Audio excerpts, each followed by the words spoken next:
جناب علی خوش آمدید کہتے ہیں آپ کو ایک بار پھر، اور ہم اس سیگمنٹ میں مختصر سی لیکن بڑی جامع نشست ہوتی ہے علماء کرام کے ساتھ. آپ کے سوالات ہوتے ہیں، علماء کرام کے جوابات ہوتے ہیں، تو ہمیں بہت کم وقت میں بہت ساری باتیں پتہ لگ جاتی ہیں. میں بہت شکر گزار ہوں جناب قبلہ مفتی اکمل صاحب کا، ہمارے ساتھ موجود ہیں. السلام علیکم. وعلیکم السلام ورحمۃ اللہ وبرکاتہ. مزاج بخیر حضرت؟ الحمدللہ، آپ کو بھی اور آپ کے توسط سے جہاں تک یہ پروگرام دیکھا جا رہا ہے سب کو رمضان کی بہت بہت مبارکباد. ایک اور سال اتنی تیزی سے گزر گیا، اور آپ خیر مبارک. بہت شکریہ، بہت نوازش. میں بہت شکر گزار ہوں. ہمارے ساتھ ہیں جناب قبلہ ڈاکٹر علامہ رضا داؤدانی صاحب. السلام علیکم. علیکم السلام ورحمۃ اللہ وبرکاتہ. مزاج بخیر. ایک بار آپ کیسا لگا آپ کو ہمارا سیٹ اور یہ یہاں کا سارا ماحول؟ وللہ الحمد، بہت عمدہ، بڑی محنت سے، بڑے اہتمام کے ساتھ یہ پورا آپ نے سیٹ سجایا ہے. پروردگار عالم ماہ مبارکہ رمضان کے حوالے سے یہ جتنی کوششیں ہیں اسے اپنی بارگاہ میں قبول فرمائے. الہی آمین، الہی آمین انشاءاللہ. تو لوگوں کے سوالات آتے رہیں گے، بہت سارے آ گئے ہیں جو علی. میں چاہ رہا ہوں ذرا بالکل ہی پہلا دن ہے، تھوڑی سی گفتگو ذرا آج ہم اگر کر لیں تو مفتی صاحب پہلی رمضان ہے یا کچھ دنیا کے حصوں میں دوسری رمضان ہے، اس وقت ذرا جوش جذبے جوان ہوتے ہیں، کچھ کرنے کا عزم ہوتا ہے کہ ہاں مہینے کے ٹارگٹ سیٹ ہو رہے ہوتے ہیں کہ اس مہینے یہ تو کروں، پچھلے رمضان میں یہ نہیں کر پایا تھا، اس سال تو کر لوں. تو آپ دونوں اگر کچھ تجویز کر سکیں کہ ابھی رمضان کی ابتدائی ساعتوں میں یہ ارادہ انسان کر لے کہ کم از کم اگلے 28-29 دن یہ تو کرنا ہے نا کم از کم. بسم اللہ الرحمن الرحیم. دیکھیں، سب سے پہلے تو یہ سوچ اور فکر بنانا، اس نقطے پہ توجہ ضروری ہے کہ آپ کی اگر کوشش زیادہ ہو جاتی ہے یا آپ کسی چیز کی طرف توجہ کرتے ہیں تو اس کا اصل محرک کون ہے، حرکت دینے والا کون ہے؟ کیا موجودہ ایک دم نیا ماحول یا پھر قرآن و حدیث کی تعلیمات؟ واہ واہ. اگر قرآن و حدیث کی تعلیمات ہیں تو وہ تو خود آپ کو ایسی رہنمائی دے دیں گی کہ پورے مہینے آپ چلتے رہیں گے. لیکن اگر آپ نے وقتی ماحول کی تبدیلی پر اپنے عمل اور سوچ و فکر کی بنیاد رکھی ہے تو یہ 3-4 دن سے زیادہ نہیں چلے گی.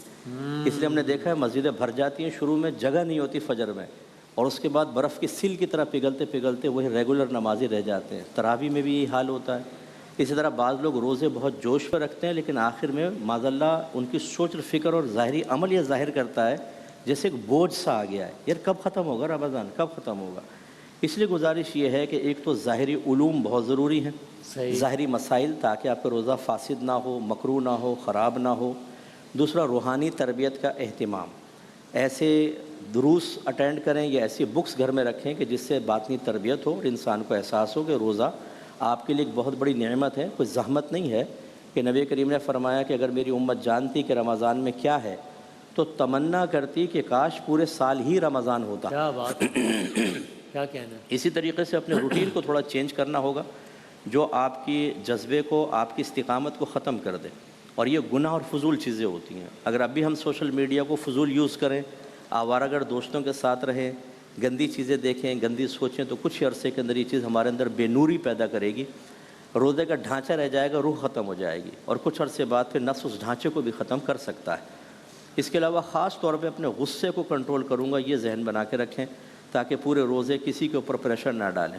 خصوصاً وہ گھر کے سرپرست حضرات جو بعض اوقات روزہ رکھ کے گھر والوں پر احسان کر رہے ہوتے ہیں. ہائے ہوئی، کتنا ٹائم رہ گیا، جلدی بنا لو بھائی، پکوڑے بھی بنا لینا. او بھائی خدا کے واسطے صبر کر لو. اور اسی طریقے سے پھر اس کے بعد جو ہے اس کے بعد کے لیے لاہ عمل اختیار کریں کہ یہ تو وقتی ایک جوش ہوتا ہے، اللہ کی رحمت بھی ہے، شیطان بھی بند ہے، آسانی ہے. بعد میں کیا کرنا ہے اس کے لیے ایک لاہ عمل، لیکن اس کی تمہید یہی ہے. رمضان میں کنٹرول، سیلف کنٹرول ہوگا تو انشاءاللہ بعد میں بھی چلتا رہے گا. اگر اسی میں کوئی کنٹرول نہ کر سکے تو پھر آگے نقصان. صحیح ہے. یہی سوال ہے آپ سے. بنیادی بات وہی ہے جیسے کہ مفتی صاحب نے ارشاد فرمایا کہ جو ہدف ہے اس کو انسان ذہن میں رکھے، اور ہدف خود قرآن مجید کے اندر پروردگار عالم نے بیان کر دیا کہ یہ روزے کیوں واجب کیے گئے، لعلکم تتقون، شاید کہ تم متقی بن جاؤ. تو یہ تقوی انسان جتنا اپنے اندر پیدا کرتا چلا جائے تو اسی ضبط نفس کی ایک تعبیر ہے نا، کہ جس کے ذریعے سے انسان اپنے نفس کو کنٹرول کرتا ہے. مولا کائنات امیر المومنین علی علیہ السلام نے اس کے لیے جو مثال دی ہے وہ یہی ہے کہ تقوی کیا ہے. تقوی اس سواری کی طرح سے ہے کہ جس کی لگام تمہارے ہاتھوں میں ہو. جب لگام ہاتھوں میں ہوگی تو پھر تمہاری مرضی کے مطابق وہ سواری رکے گی بھی اور چلے گی بھی. یہ نہیں ہو سکتا کہ انسان کے ہاتھ میں کنٹرول ہو اور پھر اس کے بعد سواری اس کی بات ماننے سے انکار کر دے. تو جتنا انسان اپنے نفس کو کنٹرول کرتا چلا جائے اتنا ہی وہ سمجھتا چلا جائے کہ اس کے اندر تقوی آتا چلا گیا اور اتنا ہی اس نے روزے کے ہدف کو حاصل کر لیا. اب اگر ایک شخص ہے کہ وہ ماہ مبارک رمضان میں اس حد تک خدا کی معیت اور خدا کے حاضر ہونے کا احساس کر لیتا ہے کہ پروردگار مجھے دیکھ رہا ہے، تو ایسا تو نہیں ہے کہ صرف سڑکوں کے اوپر وہ روزے کے باطل کرنے والی چیزوں سے اپنے آپ کو بچا رہا ہے اور گھر کے اندر کھا رہا ہے، بلکہ وہ اپنے بیڈ روم کے اندر تنہائی میں بھی کھانے پینے کی چیزوں کو ترک کر دیتا ہے، یعنی وہ اس بات کو ریئلائز کر رہا ہے کہ کوئی دیکھنے والا نہ ہو تو بہرحال وہ مجھے دیکھ رہا ہے جو شہر کی جان سے زیادہ نزدیک ہے۔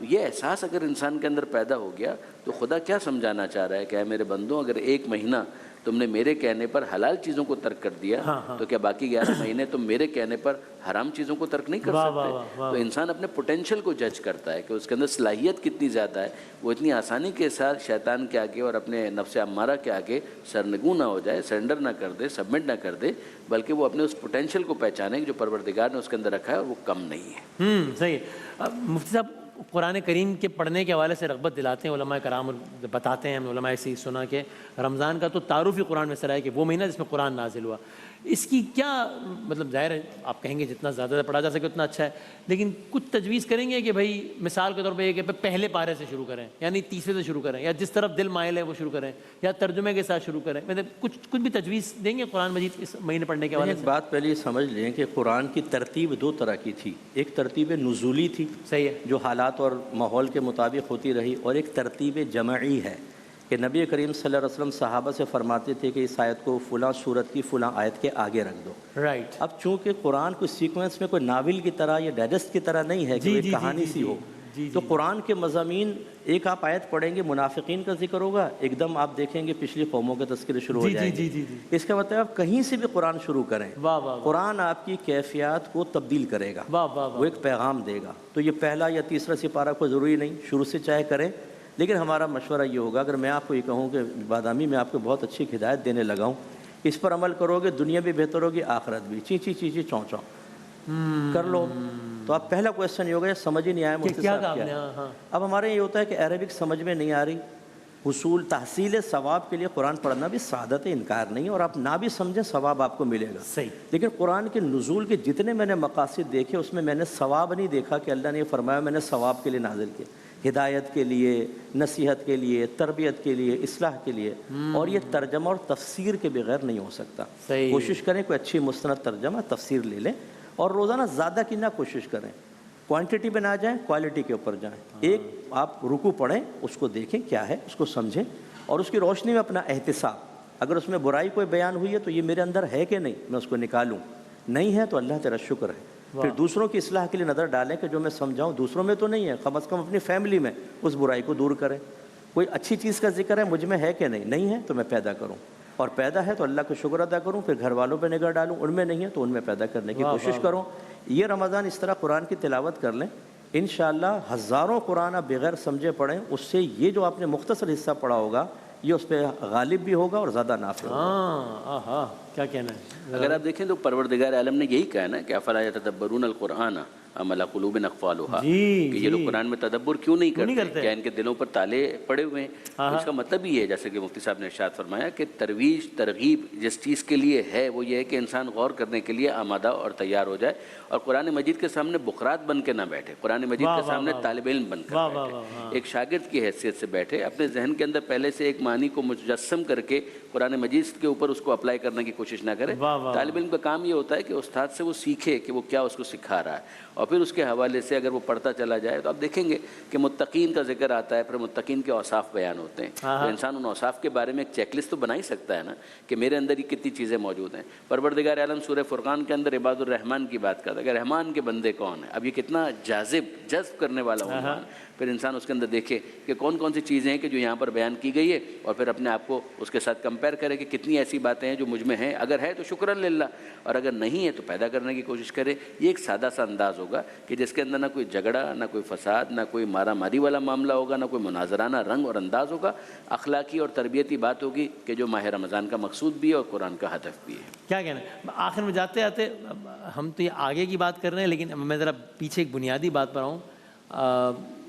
ظاہر اصلاح کرنا وہ تو آپ لوگوں کا منصب ہے، میں تو صرف سوال کی صورت میں کہ ایسے بھی ہم کیسے دیکھتے ہیں کہ رمضان میں قرآن یا نماز تو آگے کی بات، وہ روزہ بھی ہو رہا ہے نہیں ہو رہا بس چل رہا، تو اگر آخر میں ایک جملہ اس پہ فرما دیں کہ روزہ رکھنے کا کتنا ضروری ہے معاملہ، اور نہ رکھنے کا کیا سختی ہے، کیا معاملہ ہے؟ دیکھیں جب روزے کی فرضیت نصوص قطعیہ سے ہے اور نصوص قطعیہ سے یہ فرضیت ثابت ہوتی ہے تو اس کا مطلب ہے کہ اس میں ہمیں قدرت اور اختیار چوائسیز وغیرہ کوئی نہیں دی گئی، صحیح، بونڈ کر دیا کہ رکھنا ہے اور فرض کا ترک گناہ کبیرہ ہے، اور اگر کوئی اس کا مذاق اڑائے الٹا اور اس کو حقیر سمجھے، معمولی سمجھے، تو پھر بعض فقہا کے نزدیک دائرہ کفر میں بھی داخل ہو سکتا ہے، دائرہ اسلام سے باہر ہو جائے گا۔ تو اس لیے آدمی ویسے اگر میڈیکل سائنس پر ہی غور کر لے تو روزہ آپ کے لیے کسی بھی جہت سے نقصان کا باعث نہیں ہے، آپ کی پوری باڈی کو ریفریش کر دیتا ہے۔ ویسے آپ ورک آؤٹ کرتے ہیں، آپ جاتے ہیں جم کے اندر کتنے ہزاروں لاکھوں روپے دیتے ہیں، اور مذہب اسلام نے ایک مہینہ دیا ہے۔ خیر اس جہت سے روزہ نہیں رکھنا چاہیے کہ میں صحت حاصل ہوں، اللہ کی رضا کے لیے ہونا چاہیے، لیکن ایک سائڈ کے بینیفٹ جو ہیں ان پر بھی آدمی غور کر لے۔ تو اس لیے بہرحال نبی کریم صلی اللہ علیہ وسلم نے ارشاد فرمایا اگر کوئی ایک روزہ جان بوجھ کر قضا کر دے پھر چاہے پوری زندگی روزہ رکھتا رہے اس کا کفارہ ادا نہیں ہو سکتا، یعنی وہ برکت حاصل نہیں ہو سکتی ہے۔ اگر آپ دیکھیں تو جیسا کہ مفتی صاحب نے ارشاد فرمایا، اب تو اس کے اوپر یوٹیوب کی وجہ سے بہت آسانی کے ساتھ ایکسیس کر سکتے ہیں۔ ڈاکٹر ایرک برگ کا پورا لیکچر اس پر موجود ہے، ڈاکٹر جیسن فنگ کا اس کے اوپر پورا لیکچر موجود ہے کہ وہ انٹرمیٹنٹ فاسٹنگ کو ایڈوکیٹ کرتے ہوئے حوالہ یہی دیتے ہیں کہ میں ادیان عالم کو دیکھتا ہوں، الہی ادیان کو دیکھتا ہوں، اسلام کا تذکرہ کرتے ہیں وہ کہ اس کے اندر روزے کے حوالے سے کتنی تاکید کی گئی ہے اور اس کے جو فوائد ہیں اس کو پھر وہ ڈسکس کرتے ہیں۔ بے شک ہمارا جو ہدف ہے وہ قربتاً اللہ، کہ حکم خدا ہے اس کو پورا کرنا ہے، پروردگار عالم کی کلوزنس، نیئرنس، اس کی قربت کو حاصل کرنا ہے، مگر جو اس کے فرنج بینیفٹس ہیں اس میں انسان اپنی ہیلتھ کے حوالے سے وہ تبدیلیاں محسوس کرتا ہے کہ جس کو عام دنوں کے لیے بھی وہ کرنے کے لیے تیار ہو جاتا ہے۔ یعنی کئی دفعہ ایسا ہوتا ہے کہ ٹھیک ہے صاحب آپ پانی کے ساتھ، لیکن یہ کہ فاسٹنگ کریے، صحت کے عنوان سے بات کر رہا ہوں، ماہ رمضان کی بات نہیں ہو رہی ہے، لیکن یہ کہ وہ کہتے ہیں کہ یہ کریں، پھر اس کے بعد وہ کہتے ہیں کہ یہ رمضان کا جو فاسٹنگ ہے، ماہ رمضان کی جو فاسٹنگ ہے اس کے اندر تو آپ ظاہر ہے کہ ڈرائی فاسٹ کی طرف چلے گئے، واٹر فاسٹنگ بھی نہیں ہے، ڈرائی فاسٹنگ ہے کہ جس کے اندر پانی بھی نہیں پی رہے، تو وہ اس کے بینیفٹس گنواتے ہیں کہ کتنے فوائد اس کے حوالے سے پائے جاتے ہیں۔ تو کسی زمانے کے اندر میں دیکھا کرتا تھا کہ بہت سارے افراد اس کو کرٹیسائز کرتے تھے کہ روزہ جو ہے وہ صحت کے لیے نقصان دہ ہے، مگر اب تو تھیوریز بدل گئیں۔ میں واضح طور پر دیکھ رہا ہوں کہ وہ اسی کے اوپر آ گئے کہ جو کسی زمانے کے اندر سب کا ایک متفقہ نظریہ ہوا کرتا تھا، اور اسلام تو پہلے سے یہ بات کہہ رہا ہے۔ جزاک اللہ، بہت بہت نوازش، ابتدائی نوعیت کی گفتگو تھی۔ آپ لوگوں کو ہم نے ٹیلی فون نمبر آپ کی خدمت میں عرض کیا ہے جس پر آپ وائس نوٹ کی صورت میں یا ویڈیو کی صورت میں اپنے سوالات بھیج سکتے ہیں، علماء کرام سے ہم اس کے جوابات لیں گے۔ جس طرح مفتی صاحبان نے کہا کہ ظاہر ہے ہم روزہ صرف اس سول پرپس سے نہیں رکھتے یا رکھنا چاہیے کہ صحت کے لیے بہتر ہوگا، لیکن اس کے ہیلتھ ایڈوانٹیجز بھی کتنے زیادہ ہیں۔ اور اس میں آخری میں جو ایک بات بتائی کہ یعنی سارے ہر فیلڈ کے ایکسپرٹس گھوم پھر کے یہاں پر آ رہے ہیں کہ ہاں واقعی یہ جو ہے چیز یہ صحت کے اعتبار سے بھی کتنی زیادہ مناسب ہے اور کتنی زیادہ بہترین ہے۔ اسلام نے 14 سال پہلے بتا دیا تھا۔